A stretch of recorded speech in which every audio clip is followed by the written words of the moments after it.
જો વિદ્યાર્થી મિત્રો ધોરણ 11 ચેપ્ટર નંબર 9 હાઇડ્રોજન એનો આજે આપણે પહેલું લેક્ચર શરૂ કરવા જઈ રહ્યા છીએ. હવે આ ચેપ્ટરમાં થોડું ગોખવાનું, થોડું સમજવાનું, બરાબર. એટલે મેં આને જુદી રીતે લેક્ચર બનાવ્યા છે. તો જે સમજવાનું આવશે હું સમજાવીશ અને ગોખવાનું યાદ રાખવાનું છે એને આપણે સીધું જ શરૂ કરીશું. તો સ્ક્રીન ઉપર તમને 4 પ્રશ્નો લખીને આપ્યા છે. પહેલો પ્રશ્ન છે, કુદરતમાં અસ્તિત્વ ધરાવતા તત્વો પૈકી સૌથી સાદું બંધારણ ધરાવતું તત્વ કયું છે? બોલો, સૌથી સાદું બંધારણ એટલે જેમાં ઓછામાં ઓછા પ્રોટોન હોય, ઓછામાં ઓછા ન્યુટ્રોન હોય, ઓછામાં ઓછા ઇલેક્ટ્રોન હોય. જેટલી ઇલેક્ટ્રોન પ્રોટોનની સંખ્યા વધે એમ બંધારણ જટિલ બનતું જાય. તો બોલો, આપણે આટલું વિચારીએ એટલે આપણો જવાબ મળી જાય. બોલો, શું થાય જવાબ? તો કુદરતમાં અસ્તિત્વ ધરાવતા તત્વો પૈકી સૌથી સાદું બંધારણ ધરાવતું તત્વ બોલો કયું છે? તો કે હાઇડ્રોજન છે. જોઈ લો, કમ્પ્લીટ. ચલો, એવી રીતે તાત્વિક હાઇડ્રોજન કયા સ્વરૂપે અસ્તિત્વ ધરાવે છે? તો આવો પ્રશ્ન પૂછાય તો આપણે વિચારવું પડે કે હાઇડ્રોજનની ઇલેક્ટ્રોન રચના શું? તો 1s1 એટલે કે એની બાહ્યતમ કક્ષામાં એક ઇલેક્ટ્રોન છે. હવે પહેલી કક્ષામાં દ્વિક રચના પ્રાપ્ત થાય એટલે કે 2 ઇલેક્ટ્રોન હોય તો એ સ્થાયી બને, હિલિયમ જેવી. તો હાઇડ્રોજન પણ શું કરશે? બીજા હાઇડ્રોજન પરમાણુ સાથે એક ઇલેક્ટ્રોનની ભાગીદારી કરી દ્વિપરમાણીય વાયુ સ્વરૂપે અસ્તિત્વ ધારણ કરે. કયા સ્વરૂપે? દ્વિપરમાણીય વાયુ સ્વરૂપે, જેને આપણે ડાયહાઇડ્રોજન કહીએ છીએ. શું કહીએ છીએ? ડાયહાઇડ્રોજન. ચલો, એના પછી ત્રીજો પ્રશ્ન છે, કુદરતમાં અસ્તિત્વ ધરાવતા તત્વો પૈકી કયું તત્વ સૌથી વધુ સંયોજનો બનાવે છે? બોલો, કયું તત્વ સૌથી વધુ સંયોજનો બનાવે છે?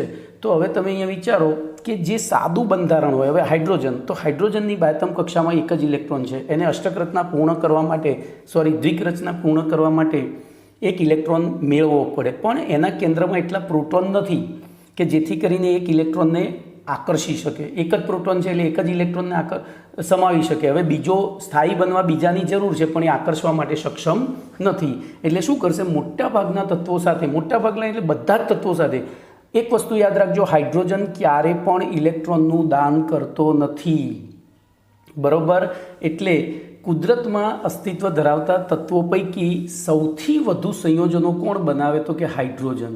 ચલો, બીજા નંબરે કોણ બનાવે? તો બીજા નંબરે આવે કાર્બન. યાદ રાખજો, એ અહીંયા હું લખતો નથી પણ તોય બીજા નંબરે આવે કાર્બન. ચલો ને આપણે અહીંયા બીજું લખી જ દઈએ. તો બીજા નંબરે આવે છે કાર્બન. બરોબર. હાઇડ્રોજન પછી બીજા નંબરે જો કોઈ તત્વ સૌથી વધુ સંયોજન બનાવતું હોય તો એ કાર્બન છે. ચલો, એના પછી આગળ વધીએ તો હાઇડ્રોજનના મુખ્ય ઉપયોગ જણાવો. બોલો, હાઇડ્રોજનનો મુખ્ય ઉપયોગ તો અત્યારે હાલ તમે ભણી જ રહ્યા છો. માર્કેટમાં પણ જુઓ, પેટ્રોલ ડીઝલના ભાવ એટલી હદે વધી રહ્યા છે કે આપણને પોસાય એમ નથી. તો એના વૈકલ્પિક, એ ઉર્જાના વૈકલ્પિક સ્ત્રોત તરીકે આપણે હાઇડ્રોજન ઉર્જા, કારણ કે પેટ્રોલ ડીઝલમાં પણ હાઇડ્રોજનનું જ દહન થાય છે. કાર્બન ડાયોક્સાઇડ તો ઉર્જા તો હાઇડ્રોજનના દહન દ્વારા જ પ્રાપ્ત થાય છે. બરાબર. તો હાઇડ્રોજનનો મુખ્ય ઉપયોગ છે તો ઉર્જાના સ્ત્રોત તરીકે. કઈ રીતે? ઉર્જાના સ્ત્રોત તરીકે. બોલો, કમ્પ્લીટ. તો અહીંયા પહેલાં 4 SQ પૂરા થયા. હવે જોઈએ આગળ. તો પ્રશ્ન નંબર 5, બોલો, આધુનિક આવર્ત કોષ્ટકમાં હાઇડ્રોજનનું સ્થાન જણાવો. બોલો, હવે આ હાઇડ્રોજનનું સ્થાન જણાવવું હોય તો આપણે પહેલાં હાઇડ્રોજન વિશે વિચારવું પડે. બોલો, હાઇડ્રોજનની ઇલેક્ટ્રોન રચના શું છે? તો હાઇડ્રોજનની ઇલેક્ટ્રોન રચના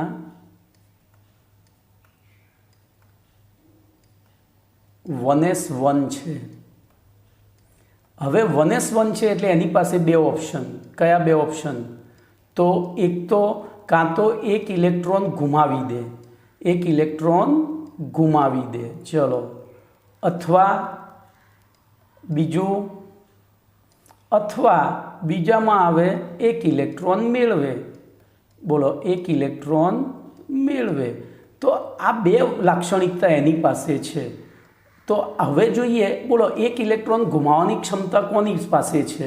તો એક ઇલેક્ટ્રોન ગુમાવવાની ક્ષમતા સમૂહ 1ના તત્વો પાસે છે. કોની પાસે? સમૂહ 1ના તત્વો પાસે. ચલો, એવી રીતે તો એક ઇલેક્ટ્રોન મેળવવાની ક્ષમતા કોની પાસે છે આવર્ત કોષ્ટકમાં? તો સમૂહ 17ના તત્વો પાસે. બરાબર. સમૂહ 17ના તત્વો પાસે. તો આમ બોલો હાઇડ્રોજનને આપણે ક્યાં મૂકી શકીએ? તો સમૂહ 1માં પણ મૂકી શકાય, સમૂહ 17માં પણ મૂકી શકાય, પણ હજુ મૂકી શકાય કહું છું, મુકાય નહીં. તો એના માટે આપણે વિચારવું પડે. ચલો સમૂહ 1ના તત્વો સાથે એની તુલના કરીએ તો સમૂહ 1ના તત્વોની સાપેક્ષે સમૂહ 1ના જે તત્વો છે, સમૂહ 1ના તત્વો એટલે આલ્કલી તત્વો, હું અહીંયા આલ્કલી લખીશ. તો આલ્કલી તત્વોની સાપેક્ષે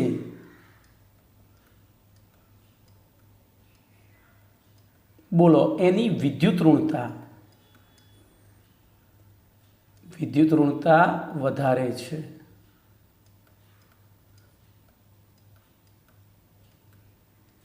વિદ્યુત ઋણતા પછી બોલો ઇલેક્ટ્રોન પ્રાપ્તિની એન્થાલ્પી, બરોબર, ઇલેક્ટ્રોન પ્રાપ્તિની એન્થાલ્પી આ બધું વધારે છે. એટલે શું થશે? બોલો એને સમૂહ 1માં ના મૂકી શકાય. જોજો હું તમને શોર્ટમાં પહેલું સમજાવી દઉં છું, પછી આખી થિયરી હું તમને લખેલી બતાવીશ જ. એ જ રીતે તો અહીંયા જોજો સમૂહ 1ના તત્વોની જેમ આ હાઇડ્રોજન પણ એક ઇલેક્ટ્રોન ગુમાવીને ધન આયન બનાવી શકે, પણ જોજો એ ધન આયન કેવી રીતે બનાવે છે? તો ઇલેક્ટ્રોન ગુમાવતો નથી. ભાગીદારી થયા પછી સામેવાળા તત્વની વધુ વિદ્યુત ઋણતાના કારણે એ ઇલેક્ટ્રોન સામેના તત્વ તરફ આકર્ષાય છે. એટલે જોજો એ ઓક્સાઇડ, સલ્ફાઇડ, પછી હેલાઇડ વગેરે જેવા સંયોજનો બનાવે છે. પરંતુ એની આયનીકરણ એન્થાલ્પી અને વિદ્યુત ઋણતા એ ઊંચી છે સમૂહ 1ના તત્વોની કરતાં. એટલે જોજો આપણે અહીંયા કેવી રીતે સમજૂતી આપવાની, પહેલાં એ સમૂહ 1ના તત્વો જેવા સંયોજનો બનાવે છે, પણ તેમ છતાં એની વિદ્યુત ઋણતા અને આયનીકરણ એન્થાલ્પી બોલો કેવી છે? તો આયનીકરણ એન્થાલ્પી વધારે છે. એટલે શું થાય બોલો? તો એ સરળતાથી ધન આયન બનાવતો નથી. ખબર પડી? સરળતાથી ધન આયન બનાવતો નથી. જ્યારે સમૂહ 1ના અન્ય તત્વો સરળતાથી એક ઇલેક્ટ્રોન ગુમાવી ધન આયન બનાવે છે. ઓકે, આથી જોજો સમૂહ 1ના તત્વો છે પાછા ધાત્વીય સ્ફટિક બનાવે. જોજો ધાત્વીય સ્ફટિક બનાવે. સમૂહ 1ના ધાતુ તત્વો છે, જ્યારે હાઇડ્રોજન ધાત્વીય સ્ફટિક નથી બનાવતો, દ્વિપરમાણુ અણુ સ્વરૂપે અસ્તિત્વ ધરાવે છે. આટલી તુલના કરી. હવે વાત કરીએ સમૂહ 17ની. બોલો સમૂહ 17માં શું થશે? તો સમૂહ 17ના જે તત્વો છે એને આપણે હેલોજન તત્વો કહીએ છીએ. શું કહીએ છીએ? તો હેલોજન તત્વો. હવે હેલોજન તત્વોની જેમ જોજો હેલોજન તત્વો પણ દ્વિપરમાણીય અણુ સ્વરૂપે અસ્તિત્વ ધરાવે છે. તો હાઇડ્રોજન પણ દ્વિપરમાણીય અણુ સ્વરૂપે અસ્તિત્વ ધરાવે છે, બરોબર. તો હવે જોજો હેલોજન તત્વો છે એક ઇલેક્ટ્રોન મેળવી અને ઋણ આયન બનાવવાની વૃત્તિ ધરાવતા હોય છે. એમ હાઇડ્રોજન પણ એક ઇલેક્ટ્રોન મેળવી ઋણ આયન બનાવવાની વૃત્તિ ધરાવતો હોય છે, પણ ક્યારે મેળવી શકે? જો સામે ધાતુ આપે તો. તો આ બાબત થઈ એની સમૂહ 17ના તત્વોની સાથેની સામ્યતા. પણ હવે સમૂહ 17 સાથે એનો તફાવત શું છે? તો હેલોજન તત્વોની જેમ હાઇડ્રોજનની પણ વિદ્યુત ઋણતા અને આયનીકરણ એન્થાલ્પી ઊંચી છે. જોજો આમ હેલોજન તત્વોની જેમ હાઇડ્રોજન પણ અધાત્વીય લક્ષણ ધરાવે છે અને તે દ્વિપરમાણુ અણુ સ્વરૂપે અસ્તિત્વ પણ ધરાવે છે. તેમ છતાં હેલોજન કરતાં હાઇડ્રોજનની પ્રતિક્રિયાત્મકતા ઓછી છે. તેમ છતાં હેલોજન કરતાં હાઇડ્રોજનની પ્રતિક્રિયાત્મકતા ઓછી છે. એમ ટૂંકમાં તો હાઇડ્રોજન એ સમૂહ 1ના તત્વો અને સમૂહ 17ના એમ બંને તત્વોના ગુણધર્મો સાથે સામ્યતા ધરાવે છે, બરોબર. બંને સાથે સામ્ય ધરાવે છે. પરંતુ ધ્યાન રાખજો, હવે આપણે છે ને જે લખાણ છે એ પ્રમાણે જતા રહીએ એટલે આપણને ઇઝી પડે. તો જોઈએ બોલો. તો આધુનિક આવર્ત કોષ્ટકમાં હાઇડ્રોજનનું સ્થાન સમજવું હોય તો અહીંયા જુઓ. તો હાઇડ્રોજન ધ્યાનથી જોજો. તો હાઇડ્રોજન આધુનિક આવર્ત કોષ્ટકનું પ્રથમ તત્વ છે. હાઇડ્રોજન આધુનિક આવર્ત કોષ્ટકનું પ્રથમ તત્વ છે અને તેની ઇલેક્ટ્રોન રચના અને ગુણધર્મોના કારણે આધુનિક આવર્ત કોષ્ટકમાં હાઇડ્રોજનનું સ્થાન ચર્ચાસ્પદ છે, જે નીચે પ્રમાણે સમજાવી શકાય. હવે તો જો પહેલો મુદ્દો મેં તમને કહ્યો તો એ પ્રમાણે તો હાઇડ્રોજનની ઇલેક્ટ્રોન રચના 1s1 છે. આમ હાઇડ્રોજનની ઇલેક્ટ્રોન રચના અને પ્રથમ સમૂહના આલ્કલી તત્વોની બાહ્યતમ કક્ષાની ઇલેક્ટ્રોન રચના સમાન છે. જુઓ બાહ્યતમ કક્ષાની ઇલેક્ટ્રોન રચના સમાન છે. આથી આલ્કલી સમૂહના એટલે કે પ્રથમ સમૂહના તત્વોની જેમ હાઇડ્રોજન પણ એક ઇલેક્ટ્રોન ગુમાવીને ધન આયન બરોબર બનાવવાની વૃત્તિ ધરાવતો હોય છે એટલે કે ધરાવે છે. આથી આલ્કલી ધાતુઓની જેમ હાઇડ્રોજન પણ અનુવર્તી ઓક્સાઇડ, હેલાઇડ અને સલ્ફાઇડ સંયોજનો બનાવે છે. બોલો, આપણે પહેલી તુલના કરી. હવે જોઈએ, આ સરખામણી બતાવી. હવે શું બતાવીશું? તો હવે વિરોધાભાસ બતાવીશું. તો આલ્કલી ધાતુઓ કરતાં હાઇડ્રોજનની વિદ્યુત ઋણતા અને આયનીકરણ એન્થાલ્પી ઊંચી છે. આથી હાઇડ્રોજન આલ્કલી ધાતુઓની જેમ બોલો ધાત્વીય લક્ષણ ધરાવતું નથી અને ધાત્વીય સ્ફટિક પણ બનાવતું નથી પરંતુ દ્વિપરમાણીય અણુ સ્વરૂપે અસ્તિત્વ ધરાવે છે. જોજો, પરંતુ દ્વિપરમાણીય અણુ સ્વરૂપે અસ્તિત્વ ધરાવે છે. આથી આલ્કલી ધાતુઓ કરતાં હાઇડ્રોજનની પ્રતિક્રિયાત્મકતા બોલો કેવી છે? ઓછી છે. ક્લિયર? હવે જોઈએ, હવે આગળ વધીએ તો હાઇડ્રોજનની ઇલેક્ટ્રોન રચના 1s1 છે. જોજો, હાઇડ્રોજનની ઇલેક્ટ્રોન રચના 1s1 છે. આથી હાઇડ્રોજન પરમાણુ જો એક ઇલેક્ટ્રોન મેળવે તો હિલિયમ પરમાણુ જેવી નિષ્ક્રિય ઇલેક્ટ્રોન રચના ધારણ કરે છે. જો નિષ્ક્રિય ઇલેક્ટ્રોન રચના ધારણ કરી શકે છે. આથી 17માં એટલે કે હેલોજન સમૂહના તત્વોની જેમ હાઇડ્રોજન પરમાણુ એક ઇલેક્ટ્રોન મેળવીને બોલો શું બનાવી શકે? તો ઋણાયન બનાવી શકે છે એટલે કે ઋણાયન બનાવવાની વૃત્તિ ધરાવે છે. ધ્યાનથી જુઓ, ઋણાયન બનાવવાની વૃત્તિ ધરાવે છે. આથી 17માં એટલે કે હેલોજન તત્વોની જેમ હાઇડ્રોજન પણ ધાતુઓ સાથે સંયોજાઈને બોલો અનુવર્તી હાઇડ્રાઇડ સંયોજનો બનાવે છે. હવે હેલોજન તત્વોની જેમ જોજો, હવે આ એની સામ્યતા થઈ. હવે હેલોજન તત્વો સાથે વિરોધાભાસ જોઈએ તો હેલોજન તત્વોની જેમ હાઇડ્રોજનની વિદ્યુત ઋણતા અને આયનીકરણ એન્થાલ્પી ઊંચી હોય છે. આમ હેલોજન તત્વોની જેમ હાઇડ્રોજન અધાત્વીય લક્ષણ દર્શાવે છે. આથી હેલોજન તત્વોની જેમ હાઇડ્રોજન પણ દ્વિપરમાણુ અણુ સ્વરૂપે અસ્તિત્વ ધરાવે છે. તેમ છતાં હેલોજન તત્વો કરતાં હાઇડ્રોજનની પ્રતિક્રિયાત્મકતા ઓછી છે. કમ્પ્લેટ? જો બંને બાબતે પ્રતિક્રિયાત્મકતા એની સમૂહ 1 કરતાં ઓછી છે, સમૂહ 1ના અન્ય તત્વો કરતાં ઓછી છે અને હેલોજન કરતાં ઓછી છે. આમ હાઇડ્રોજન આલ્કલી તત્વો અને હેલોજન તત્વો સાથે સામ્યતા અને અસામ્યતા બંને ધરાવે છે. વળી જોજો, હવે એક મુખ્ય કારણ આવ્યું. હાઇડ્રોજન પરમાણુમાંથી એક ઇલેક્ટ્રોન દૂર કરવાથી બોલો પ્રાપ્ત થતા હાઇડ્રોજન પરમાણુના કેન્દ્રની ત્રિજ્યા, હવે જોજો આ વસ્તુ આપણે બીજા પાઠમાં ભણી ગયા હતા. હાઇડ્રોજન પરમાણુના કેન્દ્રની ત્રિજ્યા 15 ફર્મી છે. બરાબર? તો એ 1.5 × 10⁻1.5 ફર્મી છે એટલે 1.5 × 10⁻³ પિકોમીટર થાય. બરાબર? જે સામાન્ય પરમાણુય ત્રિજ્યા કે આયનીય ત્રિજ્યા 50 થી 200 પિકોમીટર કરતાં ખૂબ જ નાની છે. જો હાઇડ્રોજન સિવાયના બધા જ પરમાણુઓની પરમાણુય ત્રિજ્યા કેટલી છે? તો કેન્દ્રની ત્રિજ્યા જોજો એની ખૂબ જ નાની છે પરમાણુય ત્રિજ્યા કરતાં. આથી હાઇડ્રોજન ધનાયન મુક્ત અસ્તિત્વ ધરાવતો નથી. મેં તમને કહ્યું હતું કે હાઇડ્રોજન ક્યારે પણ ઇલેક્ટ્રોન ગુમાવી શકતો નથી. હા, એ મુક્ત અસ્તિત્વ ધારણ ના કરી શકે, પરંતુ હંમેશા અન્ય પરમાણુ કે અણુ સાથે જોડાયેલો હોય છે.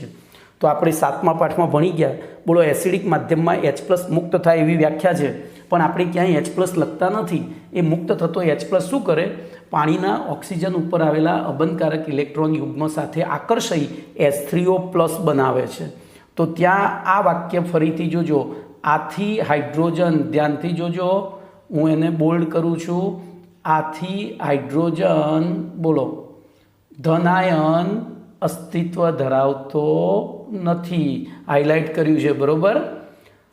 ચલો એના પછી આમ વર્તુણિકની બાબતમાં હાઇડ્રોજન બધા જ તત્વોથી જુદું પડે છે. જો આપણે જે ચર્ચા કરી એના આધારે આપણે શું કહ્યું કે નથી એને સમૂહ 1માં સમાવી શકાતો, નથી સમૂહ 17માં સમાવી શકાતો, કે નથી અન્ય કોઈ તત્વો સાથે સમાવી શકાતો.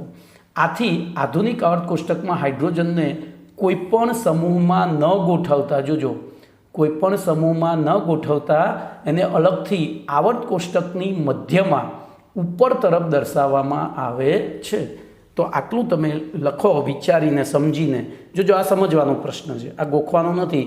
આમાં તમને યાદ આવવું જોઈએ કે મારે કોની સાથે તુલના કરવાની છે, એની સાથે કોનો વિરોધાભાસ બતાવવાનો છે. તો પહેલું સમૂહ 1 સાથે, પછી સમૂહ 17 સાથે, પછી બધા તત્વો સાથે. બધા તત્વોના સંદર્ભમાં જ્યારે આપણે કરીએ ત્યારે માત્ર એની પરમાણ્વીય ત્રિજ્યા કે આયનીય ત્રિજ્યાની સંદર્ભમાં સમજાવવાનું છે. બોલો, કમ્પ્લેટ.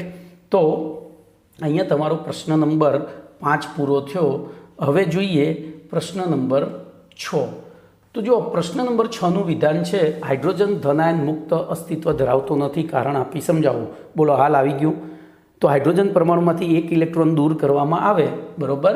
હાઇડ્રોજન પરમાણુમાંથી 1 ઇલેક્ટ્રોન દૂર કરવામાં આવે ત્યારે પ્રાપ્ત થતા હાઇડ્રોજન પરમાણુના કેન્દ્રની ત્રિજ્યા લગભગ કેટલી છે? 1.5 × 10⁻³ પિકોમીટર, એટલે કે 1.5 ફર્મી.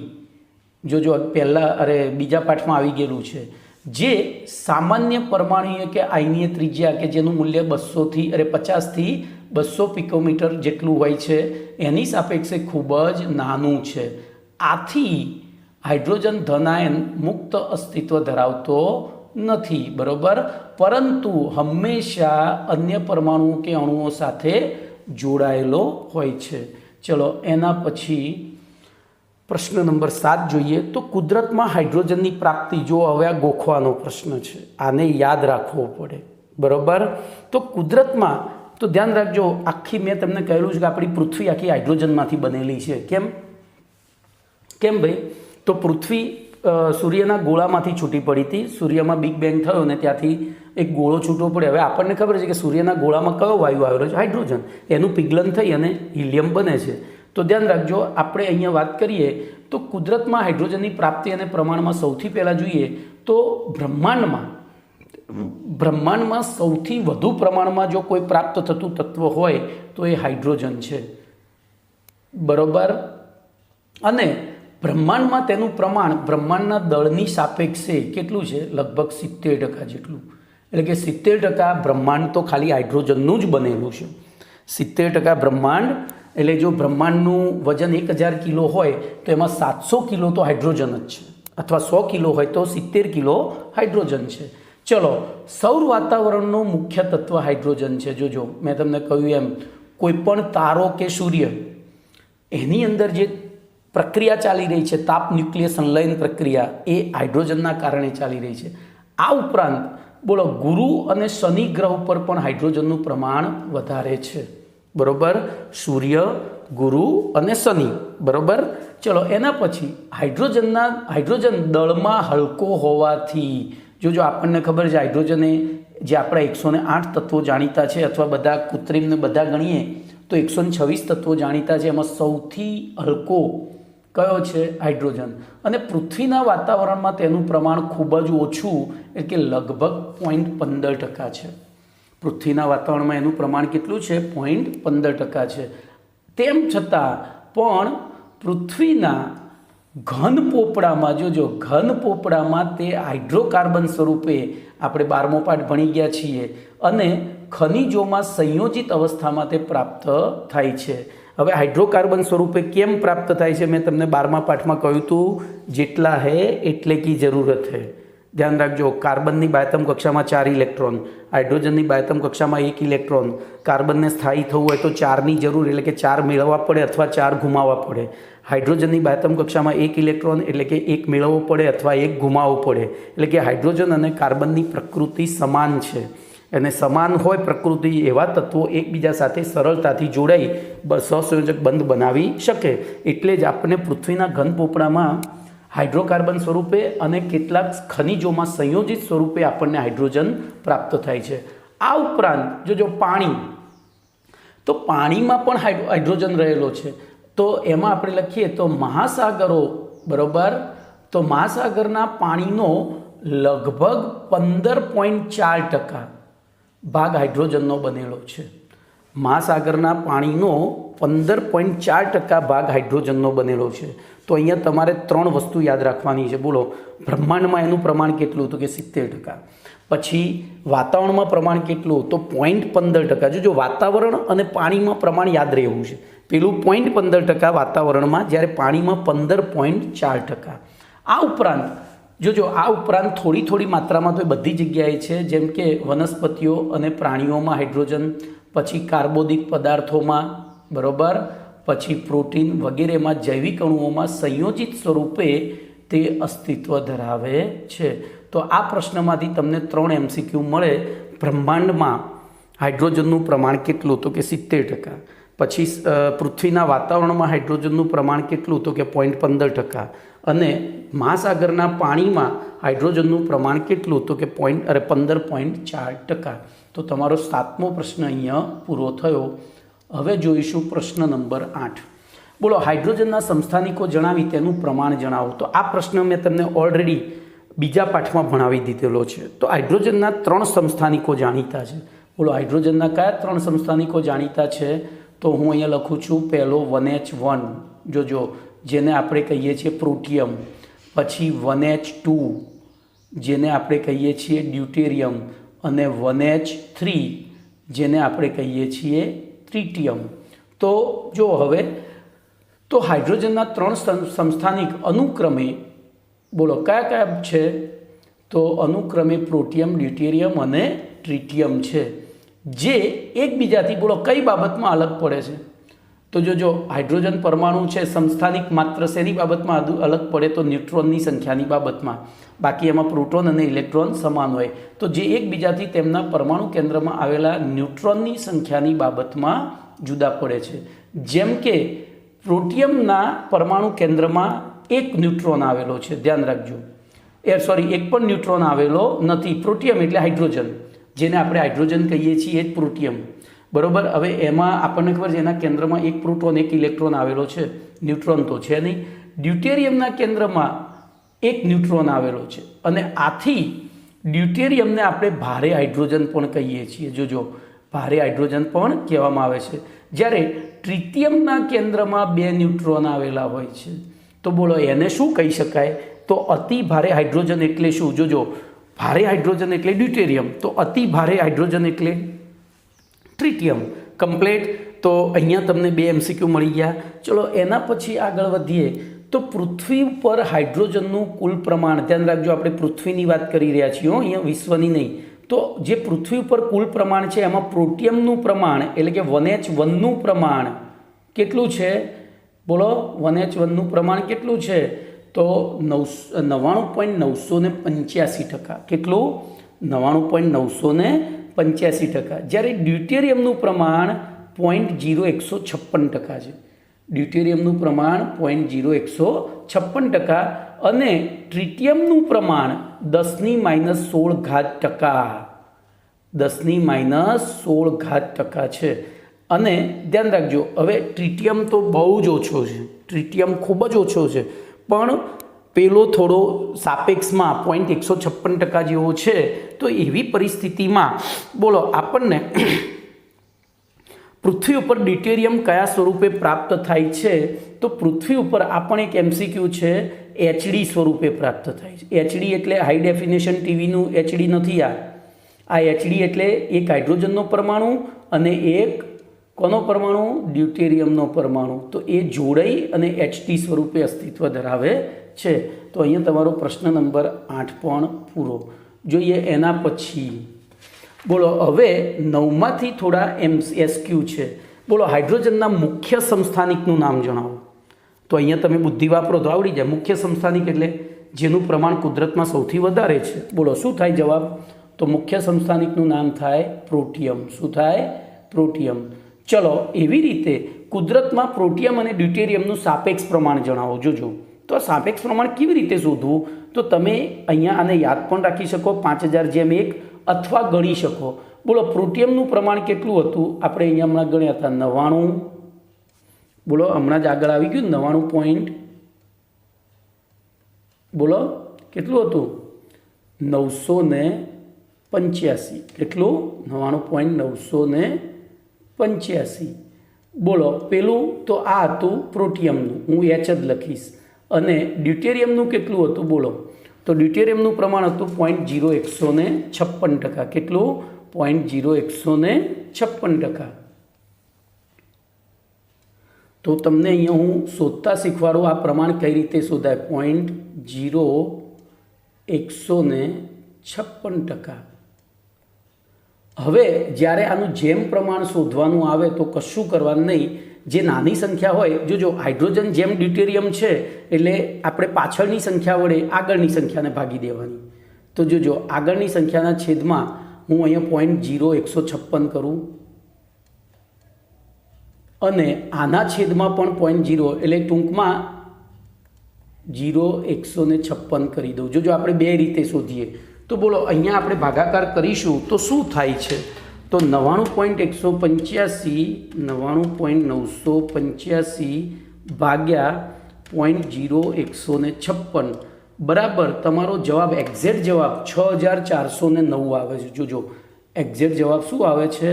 6409 જેમ 1.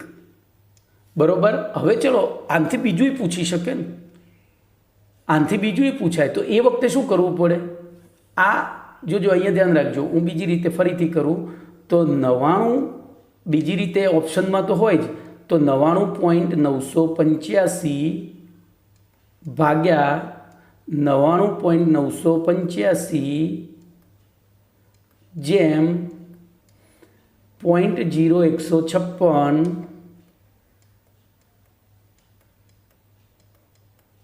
ભાગ્યા બોલો અહીંયા હવે છે ને વડે તો 99.985 કરવા પડે. ચલો આ ભાગાકાર કરીએ તો જો એ ભાગાકારમાં પહેલું તો 1 થઈ ગયું, પણ આપણે ભાગાકાર ખાલી બીજાનો 0.0156 ભાગ્યા 99.985 તો 0.00156 આવે છે. જો અહીંયા તો 1 જેમ 0.00156 આવે છે. બરોબર. હવે આપણે બે બાજુ બોલો 1000 વડે ગુણી નાખીએ તો 10,000 વડે ગુણી નાખીએ તો બે બાજુ 0.0156 એટલે જો રાઉન્ડ ઓફ કરું, તમને આ વેલ્યુ લાઈન બતાવું છું.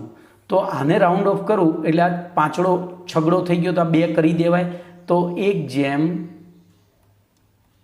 બોલો 0.0002 થયા.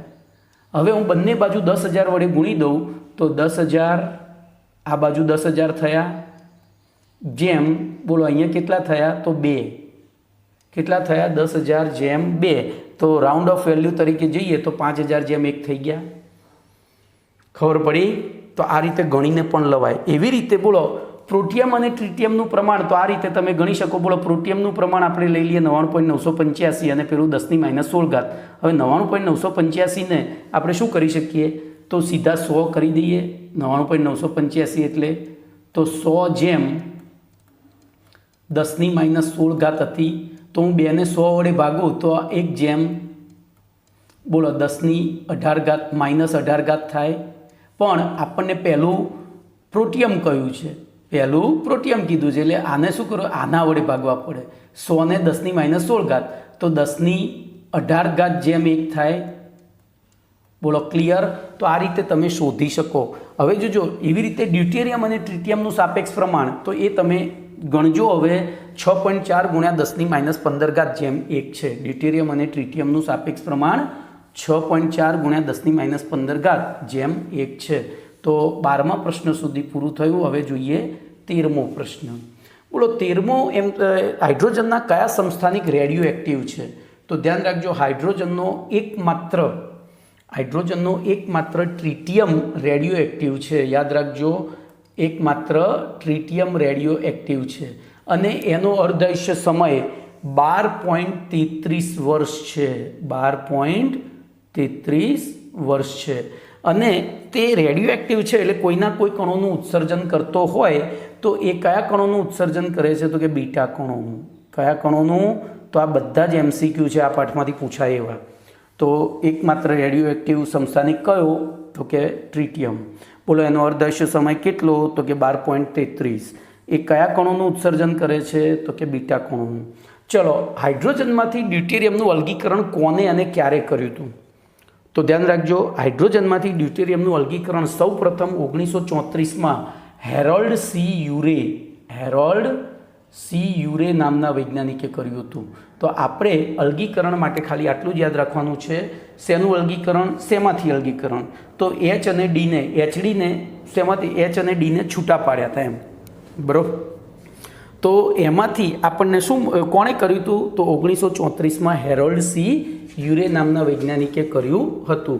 ચલો, એના પછી આગળનો પ્રશ્ન લઈએ, પ્રશ્ન નંબર 17. તો જો 17, સમસ્થાનિકોમાં સામ્યતા અને તફાવત જણાવો. બોલો આ કયા પાઠનો પ્રશ્ન છે?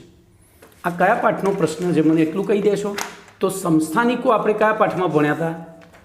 સમસ્થાનિકો આપણે ભણ્યા હતા પાઠ નંબર 2માં.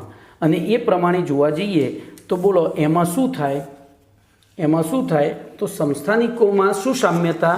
તો એમનો પરમાણુ ક્રમાંક સમાન હોય. પરમાણુ ક્રમાંક સમાન હોય, કારણ કે પ્રોટોનની સંખ્યા સરખી હોય. પછી ઇલેક્ટ્રોન રચના સમાન હોય. હવે ઇલેક્ટ્રોન રચના સમાન હોય તો રાસાયણિક ગુણધર્મો સમાન હોય, પરંતુ તેમના કેન્દ્રમાં આવેલા ન્યુટ્રોનની સંખ્યા જુદી જુદી હોય છે. પરંતુ તેમના કેન્દ્રમાં આવેલા ન્યુટ્રોનની સંખ્યા જુદી જુદી હોય છે. તો બોલો લખાણ લખી દેવાય. હવે જો ન્યુટ્રોનની સંખ્યા બદલાઈ એટલે દળ બદલાયું તો દળ ઉપર આધારિત ગુણધર્મો જેવા કે ગલનબિંદુ, પછી પ્રક્રિયા વેગ વગેરેમાં તફાવત જોવા મળે. તો જો અહીંયા પ્રશ્ન તમને લખીને આપ્યો છે કે સમસ્થાનિકોમાં સામ્યતા અને તફાવત જણાવો, તો સમસ્થાનિકોની ઇલેક્ટ્રોન રચના સમાન હોય છે, આથી તેમના રાસાયણિક ગુણધર્મો સમાન હોય છે, પરંતુ સમસ્થાનિકોની બંધ એન્થાલ્પીમાં તફાવત હોય છે. બોલો કેમ? એની બંધ એન્થાલ્પીમાં કેમ તફાવત હોય? વિચાર્યું કોઈ દિવસ? તો ન્યુટ્રોનની હાજરીના કારણે, હવે જો એના માટે ન્યુક્લિયર કેમિસ્ટ્રી ભણવું પડે.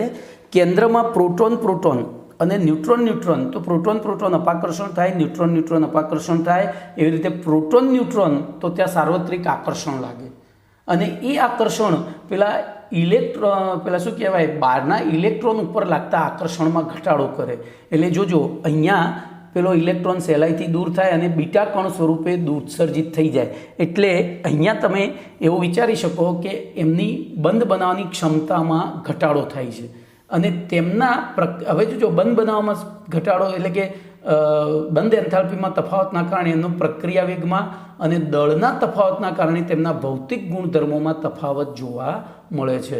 તો જો અહીંયાથી એક MCQ મળે છે. કયો? તો બોલો બંધ એન્થાલ્પીના તફાવતના કારણે શેમાં ફેરફાર જોવા મળે? તો પ્રક્રિયા વેગમાં. બંધ એન્થાલ્પીના કારણે શેમાં તફાવત જોવા મળે? તો કે પ્રક્રિયા વેગમાં. અને દળના તફાવતના કારણે ભૌતિક ગુણધર્મોમાં તફાવત જોવા મળે. ચલો ઓકે. તો એના નીચે હવે પ્રશ્ન નંબર 18 છે. પ્રશ્ન નંબર 18નું વિધાન છે પ્રયોગશાળામાં ડાયહાઇડ્રોજનના બનાવટની રીતો. તો જો આ વસ્તુ આપણે 5મા ધોરણથી ભણતા આવીએ છીએ. 5મા ધોરણથી ભણતા આવ્યા છીએ. તો પ્રયોગશાળામાં જો આપણને ખબર છે ધાતુની લાક્ષણિક પ્રક્રિયા કઈ, તો ધાતુને એસિડમાં નાખો એટલે હાઇડ્રોજન વાયુ ઉત્પન્ન થાય. ધાતુને એસિડમાં નાખો એટલે હાઇડ્રોજન વાયુ ઉત્પન્ન થાય. તો એ વસ્તુનો આપણે ઉપયોગ કર્યો છે અહીંયા. તો સૌથી પહેલાં તમે જોઈ શકો છો કે પ્રયોગશાળામાં દાણાદાર ઝીંક પાવડરની હાઇડ્રોક્લોરિક એસિડ સાથે પ્રક્રિયા કરી અને હાઇડ્રોજન વાયુ પ્રાપ્ત કરવામાં આવે છે, બરાબર. તો ત્યાં દાખલા તરીકે આપણે ઝીંક લઈએ, ઝીંકનો પાવડર લઈ અને HClમાં નાખી દઈએ. તો હવે ઝીંક ધાતુ છે, એની વૃત્તિ ઇલેક્ટ્રોન ગુમાવવાની વધારે, સામે હાઇડ્રોજન અને ક્લોરિન વચ્ચે શું થયું હતું? ભાગીદારી થઈ હતી. કારણ કે હાઇડ્રોજન પણ ગુમાવે નહીં, ક્લોરિન પણ ગુમાવે નહીં. પણ હાઇડ્રોજન કરતાં ક્લોરિનની વિદ્યુત ઋણતા વધારે છે. એટલે જ્યારે ઇલેક્ટ્રોન દાતા પરમાણુના એ લોકો સંપર્કમાં આવે તો એ બંને પોતાનો સહસંયોજક બંધ તોડી નાખે. એટલે પછી શું થાય? Zn સાથે કોણ જોડાય? બોલો. તો Zn સાથે ક્લોરિન જોડાઈ જાય. આ ક્લોરિન Zn સાથે જોડાઈ જાય.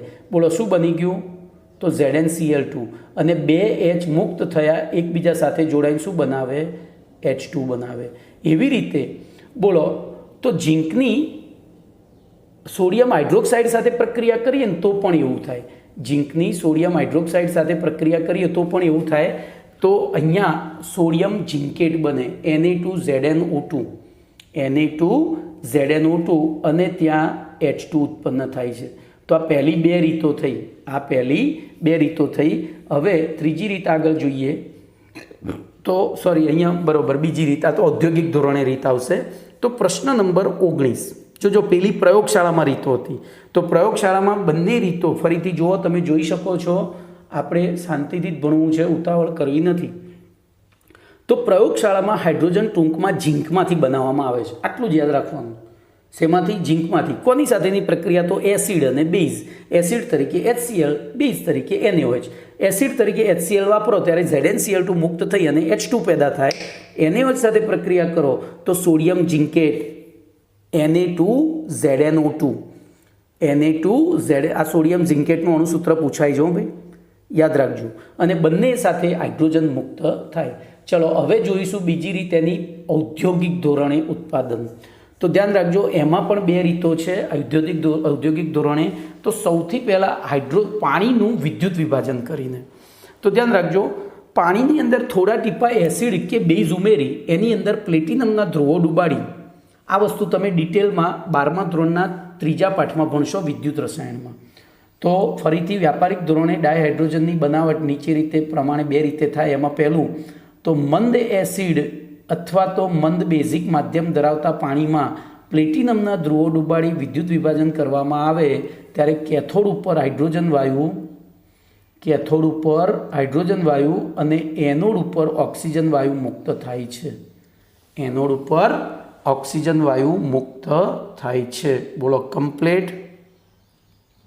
તો અહીંયા તમારે પ્રક્રિયામાં કશું લખવાનું નથી.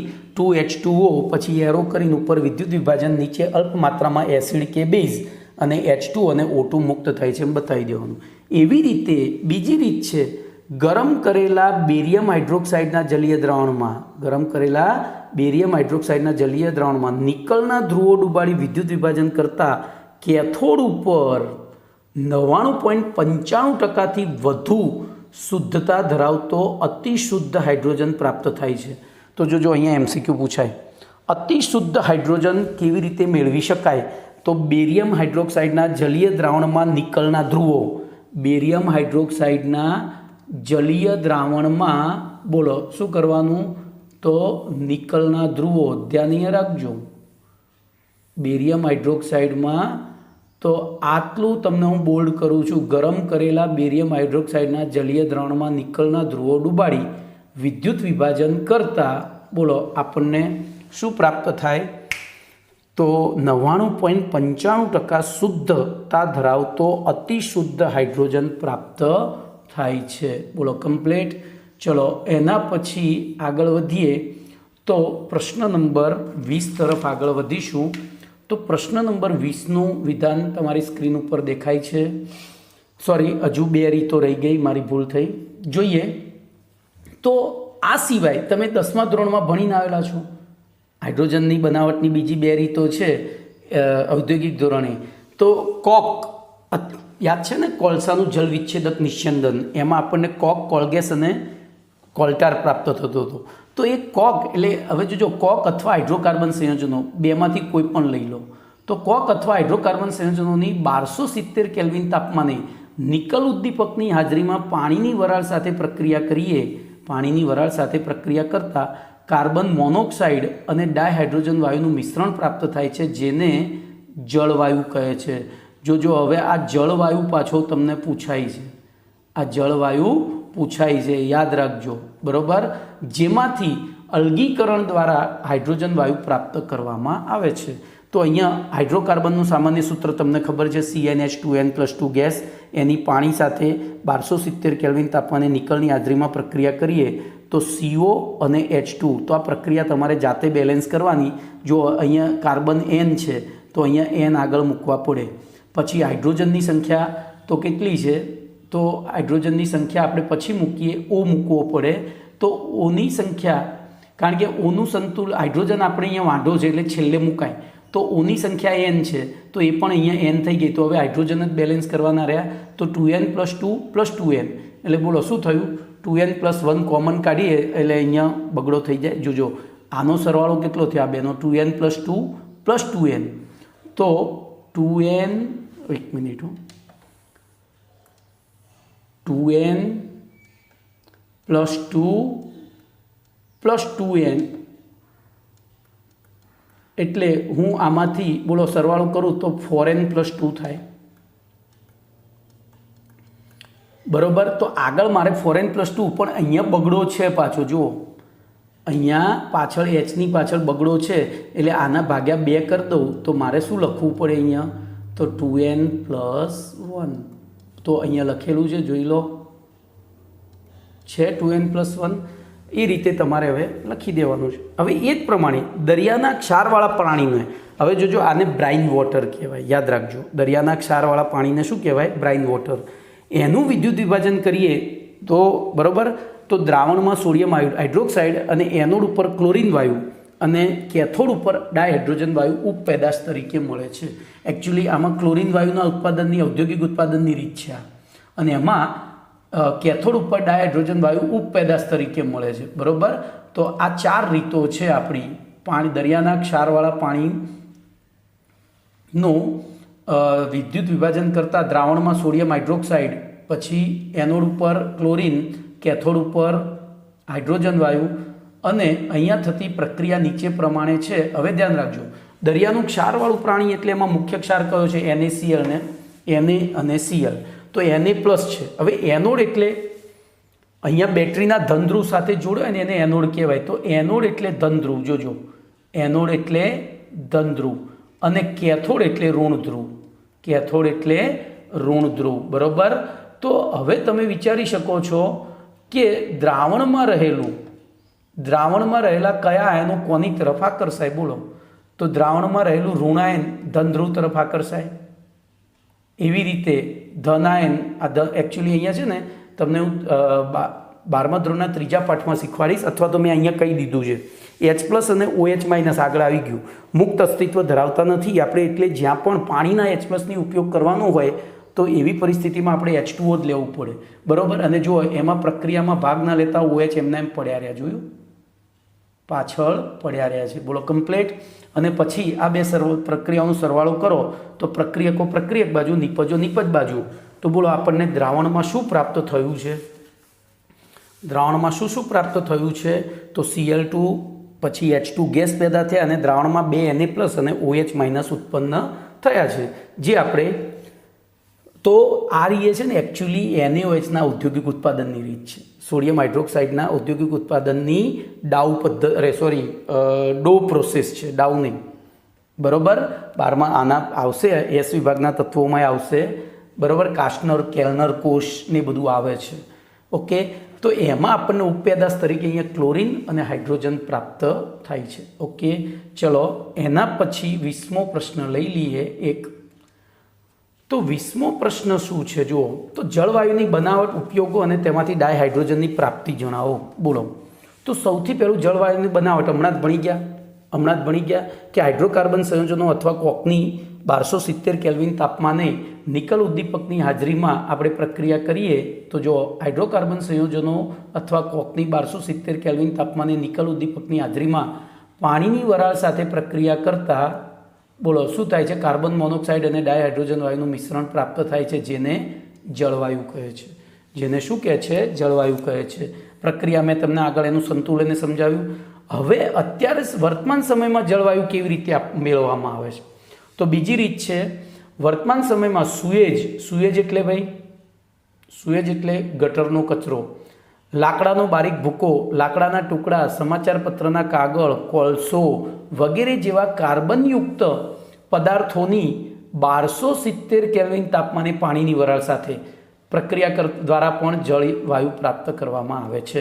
વસ્તુ એની એ છે, પેલામાં હાઇડ્રોકાર્બન અથવા તો કોક લીધો હતો, અહીંયા કાર્બનયુક્ત સંયોજનો જેવા કે સુએજ એટલે કચરો, લાકડાનો બારીક ભૂકો, લાકડાના ટુકડા, સમાચાર પત્રના કાગળ, કોલસો વગેરે, બરોબર. હવે અહીં કોલસામાંથી, જો અહીંયા તમે કોલસો વાપરો તો કોલસામાંથી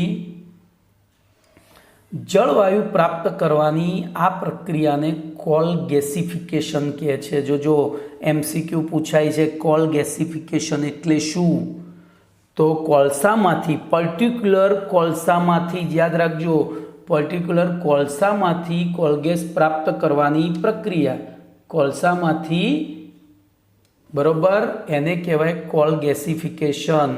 ઓકે, ચલો તો એમાંય કશું નથી. C+H2O gives CO+H2. ચલો એના પછી આગળ જોઈ લઈએ. તો આગળ છે હવે જળવાયુના ઉપયોગો. બનાવટ પતી ગઈ. તો ધ્યાન રાખજો, જળવાયુ એ મિથેનોલ અને કેટલાક હાઇડ્રોકાર્બન સંયોજનોના સંશ્લેષણ માટે ઉપયોગી છે. એ તમે ઓર્ગેનિક કેમિસ્ટ્રીમાં શીખશો. આથી જળવાયુને સંશ્લેષિત વાયુ પણ કહે છે. કેમ? તો આ MCQ પૂછાય છે. બોલો, જળવાયુને સંશ્લેષિત વાયુ કેમ કહે છે? તો કારણ કે એ કેટલાક હાઇડ્રોકાર્બન સંયોજનોના સંશ્લેષણમાં ઉપયોગી છે. Complete clear? હવે જળવાયુમાંથી ડાયહાઇડ્રોજનની પ્રાપ્તિ. જો આગળ આપણે ભણી ગયા ડાયહાઇડ્રોજન આપણે જળવાયુમાંથી એ મેળવ્યો હતો, બરોબર? તો જળવાયુમાંથી આયન ક્રોમેટ ઉદ્દીપકની હાજરીમાં પાણીની વરાળને 673 કેલ્વિન તાપમાને બરોબર પ્રક્રિયા કરતા નીચે પ્રમાણે પ્રક્રિયા થઈ જળવાયુમાંના કાર્બન ડાયોક્સાઇડ મોનોક્સાઇડનું કાર્બન ડાયોક્સાઇડમાં રૂપાંતરણ થાય છે અને ડાયહાઇડ્રોજન વાયુ ઉત્પન્ન તો એકચ્યુઅલી નથી થતો, મુક્ત જ થાય છે જળવાયુની આયન ક્રોમેટ ઉદ્દીપકની હાજરીમાં પાણીની વરાળ સાથે. તો CO+H2O જો હવે ત્યાં CO+H2+H2O એવું હોવું જોઈએ, પણ ચોપડી પ્રમાણે મેં પ્રક્રિયા લખી છે.